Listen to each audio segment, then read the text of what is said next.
Tened esto presente, mis queridos hermanos, que toda persona sea pronta para escuchar, lenta para hablar y lenta a la ira, pues la ira del hombre no produce la justicia que Dios quiere.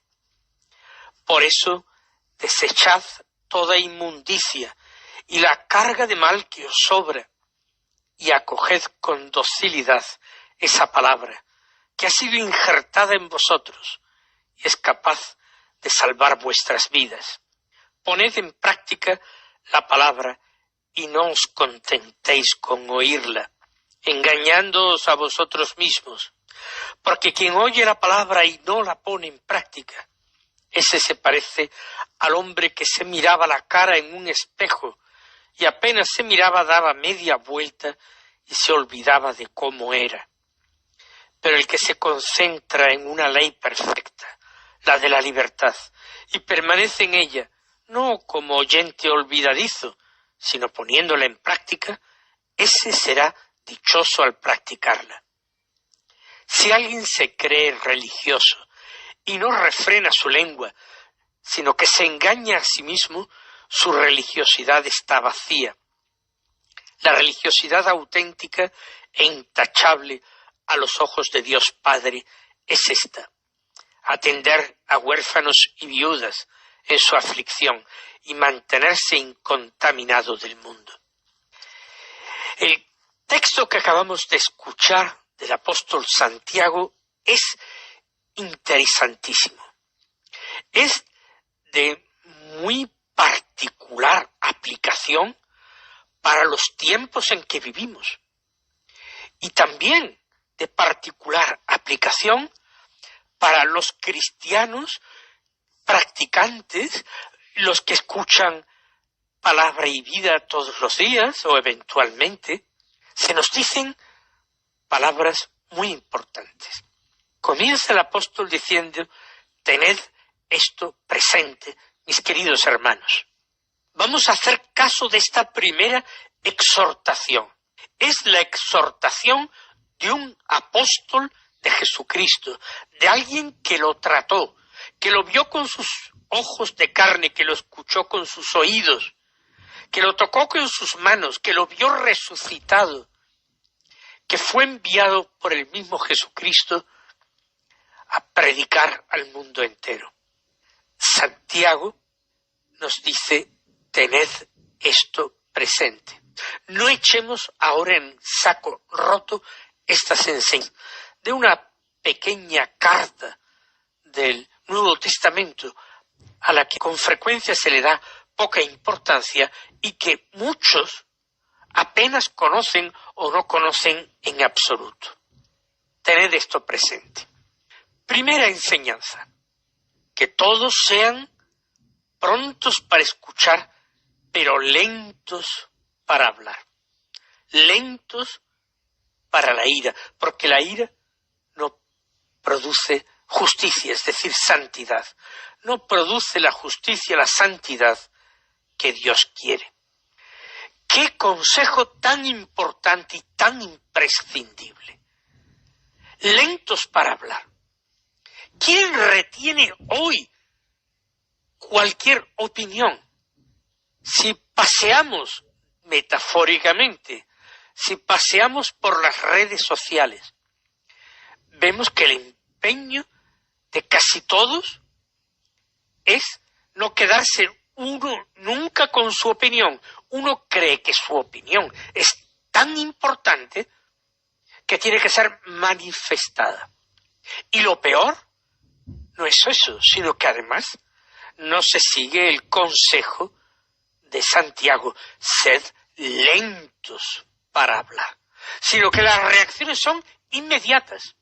Porque cuando se publica una noticia u otro da su opinión, si yo dejo pasar siquiera una hora, ya casi es antigua esa noticia, o está pasada esa opinión y todo el mundo se concentra en otra. Por tanto, ¿quién vive el consejo de Santiago?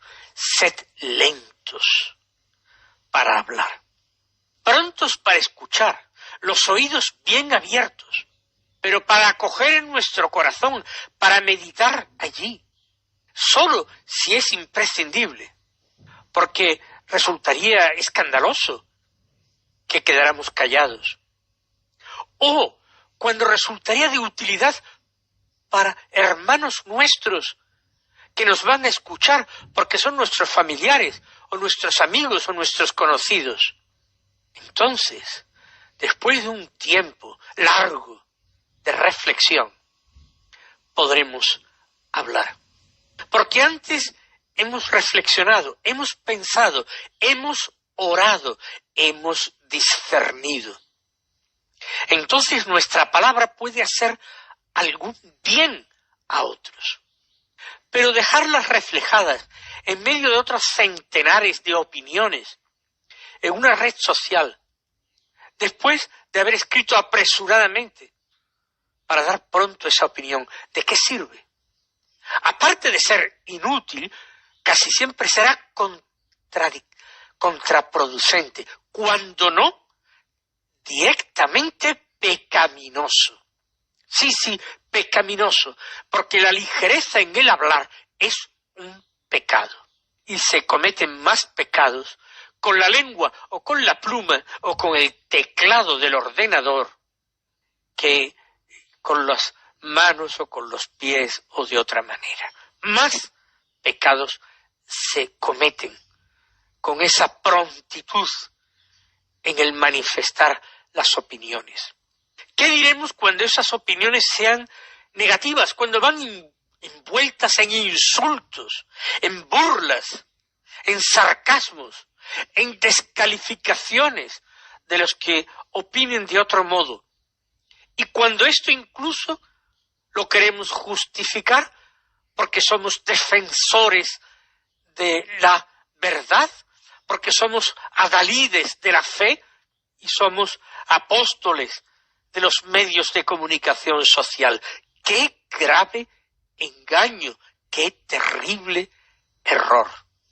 Cuando uno tiene que tomar la palabra todos los días, como es el caso de este programa Palabra y Vida, o el caso de un ministro del Evangelio, un pastor que celebra la misa y se acoge a esa costumbre, que por otra parte es laudable, de decir algunas palabras, aunque sean breves, de homilía todos los días. ¡Qué gravísima responsabilidad!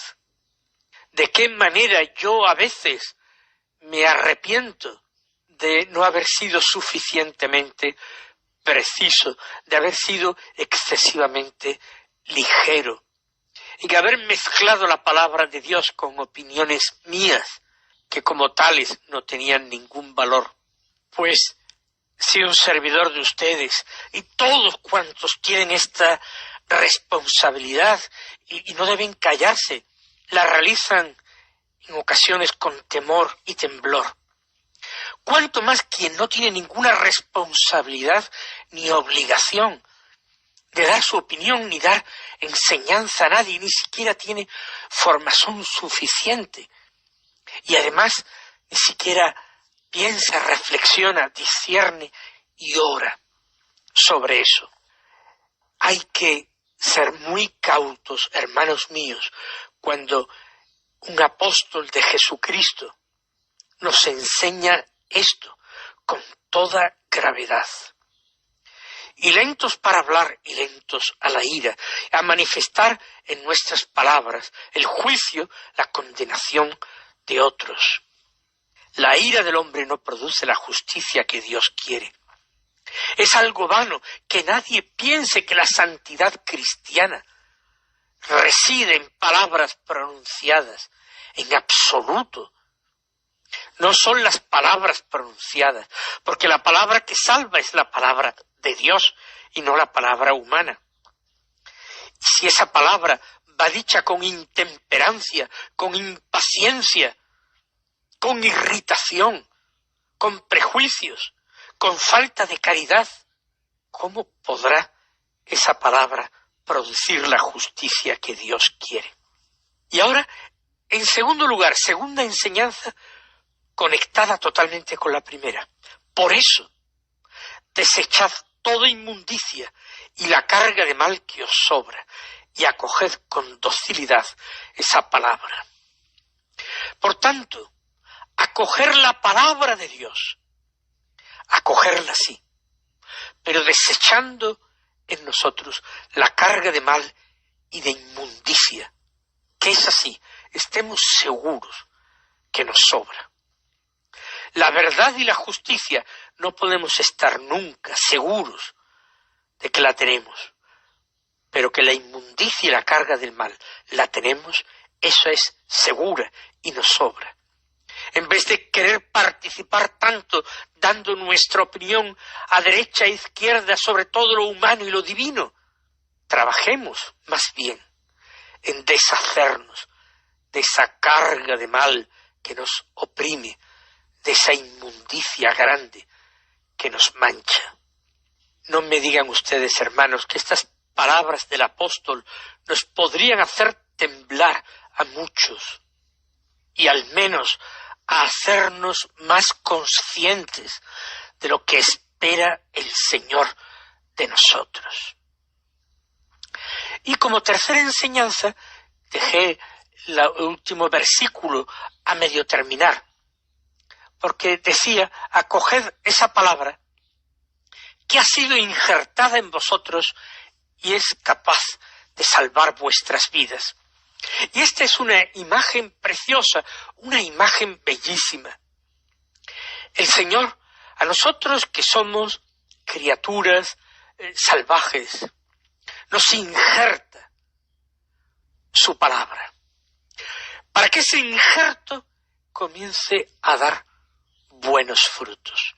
Ese injerto de la palabra de Dios es el injerto de la vida divina en nosotros, el injerto de la gracia santificante. La escucha de la palabra nos hace acoger también la gracia que Dios dispensa a los que escuchan con fe, a los que se proponen con caridad poner en práctica la palabra.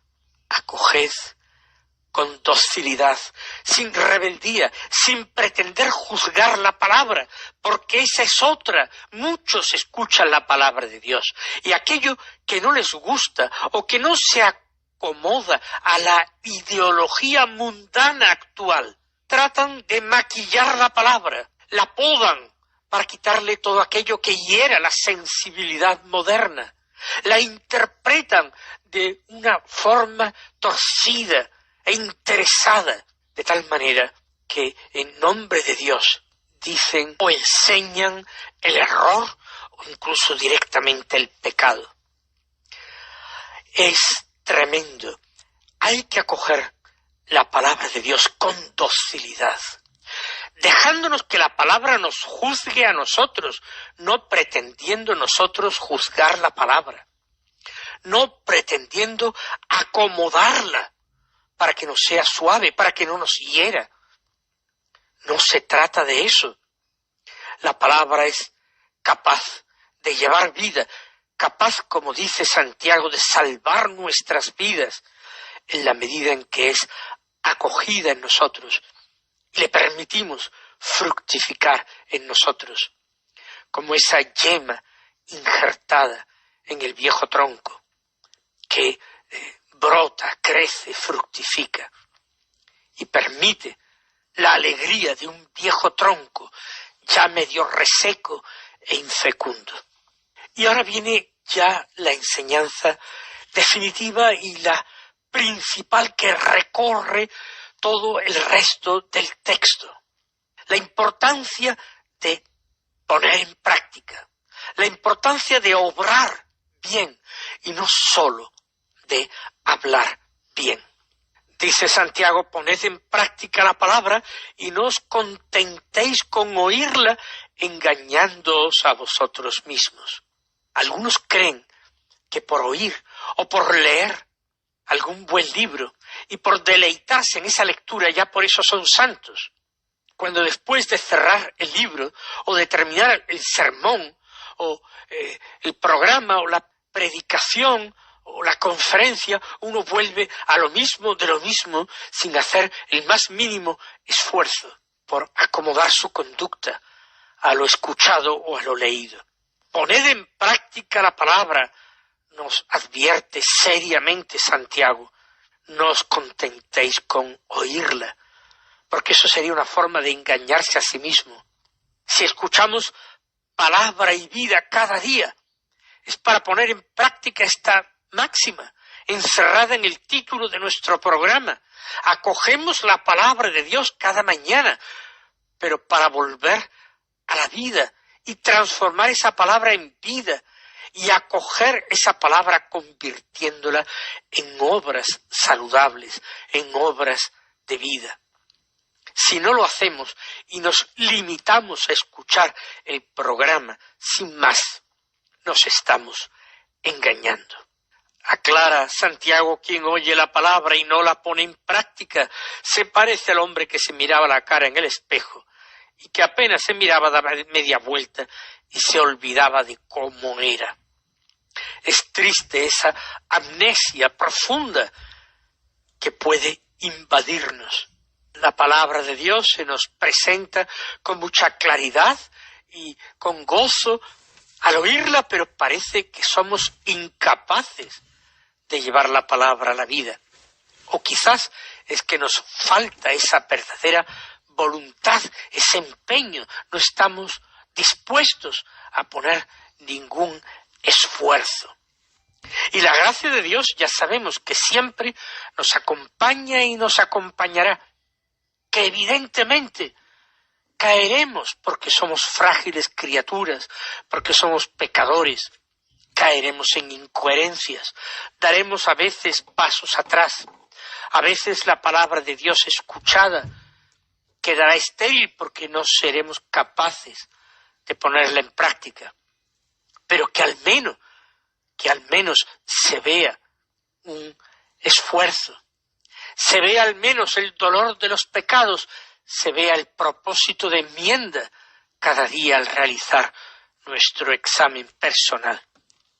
El que se concentra, por el contrario, en una ley perfecta, la ley de la libertad, y permanece en ella, no como oyente olvidadizo, sino poniéndola en práctica, ese será dichoso en practicarla. ¿Y cuál es la ley de la libertad? El Evangelio de Jesucristo. Jesús dice de sí mismo que es la verdad. Yo soy el camino, la verdad y la vida. Se reivindica como la verdad con mayúsculas. Y en otro lugar del Evangelio, el mismo Señor nuestro nos dice: la verdad os hará libres. Si Cristo es la verdad nos hará libres. La ley perfecta, la ley de la libertad, la ley que nos salva, la ley que nos da vida, es el Evangelio de Jesucristo. Y hay que permanecer en él, sigue insistiendo Santiago, no como oyente olvidadizo, cuando no desprovisto de la más mínima buena voluntad, sino poniéndola en práctica. Y da unas pinceladas finales, Santiago, sobre la religiosidad que seguramente él detecta en su comunidad, probablemente la comunidad de Jerusalén. Si alguien se cree religioso y no refrena su lengua, sino que se engaña a sí mismo, su religiosidad está vacía. Es una sentencia lapidaria. Porque hay que reservar la lengua y refrenarla, no simplemente para dar opiniones, para juzgar y condenar a los demás, para criticar a los demás. El no refrenar la lengua hace que una persona, por muchas prácticas religiosas de que vaya cargado, se engañe a sí mismo. No es persona religiosa. Hablar es una facultad noble. El Hijo de Dios es la palabra con mayúsculas. Y cuando nosotros tomamos la palabra debe ser siempre para algo bueno o indiferente, pero necesario y querido por Dios. Hemos de preferir siempre, queridos hermanos, hemos de preferir siempre el silencio. El silencio no solo para de una forma timorata no pecar, sino para que la vida interior, la vida de Dios en nosotros, pueda irse desplegando y creciendo más rápidamente. Sin silencio no hay vida que se pueda llamar verdaderamente humana. Lo he dicho, lo he predicado en muchas ocasiones. Yo que me veo por mi, oficio a tomar la palabra con tanta frecuencia.